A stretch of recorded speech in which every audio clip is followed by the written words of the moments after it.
전 세계적으로 유명한 기업인 애플. 중국과 유달리 친한 모습을 보였던 애플의 조악한 진실이 최근 밝혀졌는데요.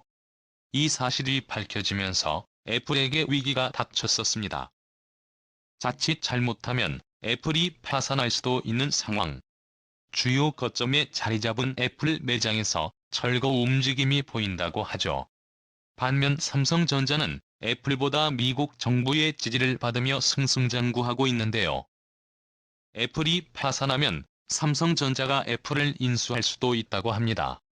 희비가 갈리는 애플과 삼성은 급박하게 돌아가는 IT 업계에 대한 소식을 지금부터 알려드리겠습니다.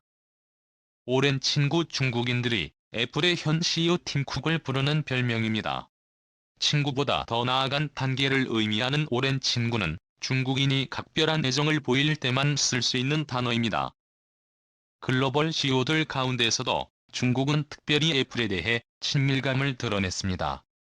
스티브 잡스 전 CEO는 단 한 번도 중국을 방문하지 않았지만 팀 쿡은 자주 중국을 방문했고, 그 결과로 팀 쿡은 오랜 친구라는 평가를 들을 정도로 중국인들의 사랑을 독차지하는 외국인이 되었죠.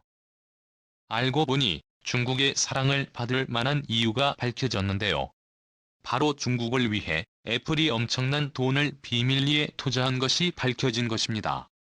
미국 언론 매체를 통해 밝혀진 이 소식은 미국만이 아니라 전 세계를 뒤흔든 충격적인 소식이었죠.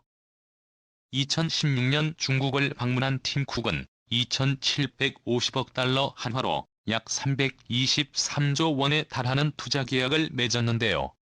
5년의 계약 기간을 두었으며 이후 1년마다 자동 연장되는 계약이었습니다. 팀 쿡과 애플 고위 관계자가 중국 관리들과 비밀리에 접촉. 애플페이는 물론이고 앱스토어에서도 애플의 독점 체제를 유지하기 위해 정부와 비밀 협약을 맺은 것이죠. 중국 국가발전개혁위원회와 1,150단어 분량의 합의서가 체결된 것까지 드러났습니다. 지나치게 중국 정부와 협조적인 태도를 보인다는 애플의 행보에 대해 많은 이들이 그럴 수밖에 없었다는 걸 알게 되었죠. 지난 홍콩 민주화 운동 시기 때도 애플은 중국 정부 편을 드는 모습을 취했습니다. 민주화 운동이 거세게 불타올랐을 시기 경찰의 위협을 피하기 위해 민주화 운동 지지자는 비밀리에 홍콩 맵라이브라는 앱을 개발하게 됩니다. 홍콩 경찰들이 어디에 출몰하는지 알려주는 앱이었죠. 그러나 애플은 공공의 안전 위협이라는 황당한 이유를 근거로 홍콩 맵라이브를 애플에서 사용할 수 없게 맞았습니다. 홍콩 맵라이브를 중국의 관영 언론인 인민일보가 비판한 직후 벌어진 일이라 애플이 중국 정부에 충실한 계기가 되었다는 비난이 속출했죠. 하지만 애플은 홍콩 맵라이브의 삭제 방침을 끝까지 고수했고, 압도적인 시장 위치로 반발하는 세력들의 목소리를 듣지 않았습니다. 이러한 행동의 뒤에는 중국 시장이 있었던 것이 드러난 것입니다. 했던 중국 돈을 애플은 포기할 수 없었던 것이죠. 팀 쿡 CEO가 스티브 잡스 뒤를 이어 성공가도를 달리고 애플을 최고의 기업으로 만든 것도 중국과 관련이 있습니다. 그는 2011년 첫 해외 방문지로 중국을 선택하며 2년을 이어갔죠.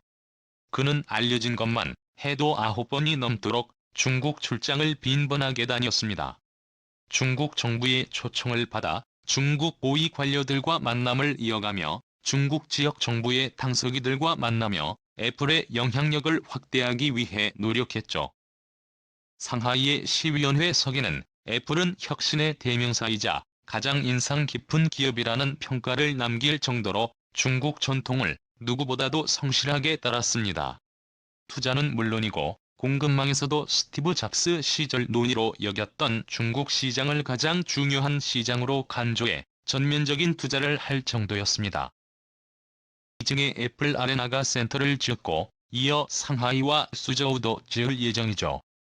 애플 상선 라인을 중국 해안 도시로 옮기는 일도 서슴지 않았습니다. 그 결과는 놀라웠습니다. 애플은 중국 시장에서 독점적인 위치에 올랐고 성장을 거듭한 끝에 올해 말 시가총액 2조 880억 달러를 기록했습니다. 전 세계 시가총액 1위를 달성한 애플이 시가총액 3조를 넘는지가 초미의 관심사였죠. 이렇게 중국에 대한 세계 각국의 비난이 있어도 애플은 꿋꿋하게 중국과 손을 잡았고 미국 정부의 비난을 감수하는 모습까지 보였습니다. 게다가 중국 스타트업에 막대한 돈을 투자하는 모습까지 보였죠. 미국 기업임에도 불구하고 누구보다도 중국과 가깝게 지냈죠. 이를 못마땅하게 바라보는 미국 정부는 애플에게 여러 번 경고를 남겼고 미중 갈등이 깊어지면서 더는 애플을 봐줄 수 없게 된 미국 정부는 애플에게 최후 통첩을 날리게 됩니다. 미국 캘리포니아주 오클랜드 연방법원은 앱 이용자들에게 인앱 결제 방식을 제공한 걸 막은 애플의 금지 조치가 반경쟁적이라 판결 개발자들이 앱에 외부 결제용 링크를 넣도록 허용하라는 판결을 내렸죠. 아이폰 유저들은 앱을 이용하려면 애플의 앱스토어를 무조건 이용해야 합니다. 결제 역시도 애플의 결제 방식을 따라야 했고 독점적 위치를 누린 애플은 앱에 과중한 수수료를 부과하며 부당한 이득을 챙겼습니다. 이에 불만을 품은 미국의 게임상인 에픽게임스는 애플의 행위를 반독점이라 비난 법원에 진정을 넣었고 오랜 실랑이 끝에 미 법원은 엠픽게임즈에 손을 들어주었습니다. 사실 이번 결정을 내릴 수 있었던 것은 한국에 영향이 없지 않습니다. 한국은 전 세계 최초로 구글 갑질방지법을 세계 최초로 시행하면서 반독점적 행위를 저지르고 있는 플랫폼 기업인 구글과 애플을 향해 규제의 칼을 뽑았죠. 미국 연방법원 역시 한국의 판결에 동의하며 애플에게 제재를 가한 것입니다. 당연히 애플은 이에 반발하며 항소를 한 상황. 하지만 미국은 애플을 제재해야 한다는 생각을 품고 있었고 이를 위해 반독점법이라는 칼을 꺼내들며 애플을 향해 위협한 것입니다. 미국 법체계에서 반독점법은 굉장히 강력한 법조항으로 전통적으로 미국은 어떤 기업이 독점하는 것을 극도로 경계했습니다. 이 법이 시행되기라도 하면 어떤 기업도 한순간에 여러 기업으로 불리냅니다. 석유왕 록펠러가 세운 스탠더드 오일은 이 반독점법에 의해 희생된 기업으로 유명하죠. 미국은 물론이고 전 세계적으로 영향력을 끼쳤던 스탠더드 오일은 석유를 기반으로 각종 사업들을 흡수 합병한 끝에 거대 기업으로 발전하게 됩니다. 석유와 상관없는 각종 계열사를 거느리는 기업으로 거듭나게 되었죠. 스탠더드 오일이 가장 강력했을 때는 미국 석유 시장의 888%를 차지할 정도였습니다. 이에 미국은 반독점법을 발동해 스탠더드 오일의 철퇴를 내리게 됩니다.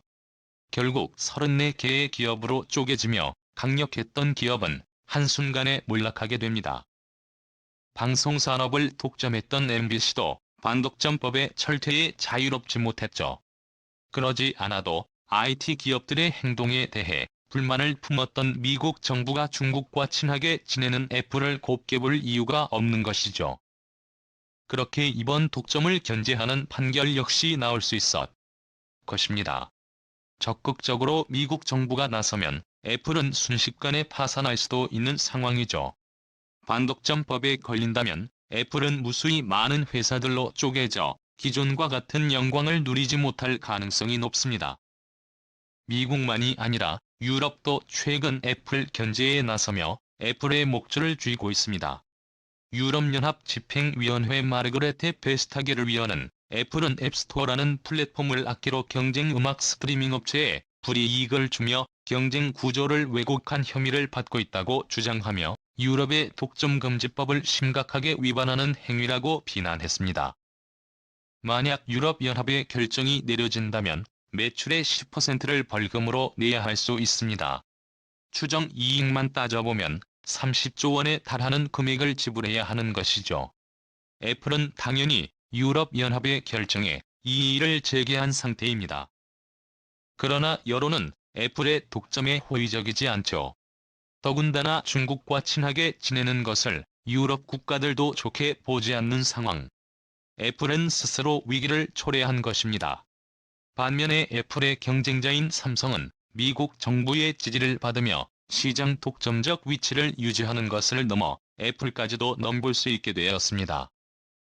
이재용 삼성전자 부회장은 백악관 주요 관계자들과 만나 미국 테일러 시의 삼성전자 반도체 공장을 짓기로 협의를 마쳤죠. 테일러 시는 삼성전자를 끌어들이기 위해 파격적인 인센티브를 제안했는데요. 30년간 최대 90%의 재산세를 삼성전자에게 돌려주기로 약속한 것이죠. 게다가 미국 연방의회도 반도체 관련 법을 통해 보조금 혜택까지 지원하기로 한 곳입니다.